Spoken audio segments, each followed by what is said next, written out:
Hello everyone, welcome back to another episode of Login Helps. In today's tutorial, I'll be helping you learn how to change your Spotify account's password.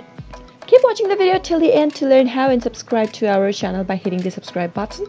And don't forget to press the bell icon so that YouTube will notify you whenever we post a new video. You might want to change your passwords for your accounts now and then so that you can reduce the risks of someone knowing your password and getting hacked into your accounts.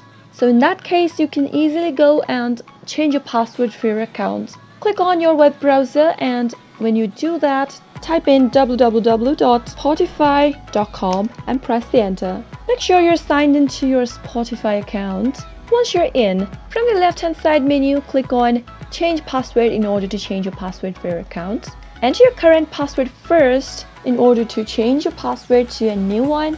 On the next field, enter the new password you are trying to change to. Move on to the last field and repeat the new password you just typed in. After you're done, click on Set New Password and your password for your Spotify account will be changed. That is how you can change your Spotify account's password. Next time you log into your account, make sure to enter the correct password that you just changed to. That is how you can do it. I hope the tutorial was helpful to you. If you did learn how you can change your Spotify account's password, go ahead and give us a thumbs up. Feel free to comment down in the comment box if you have a question or a feedback for us. I'll be back soon with more tutorial episodes. Goodbye till then.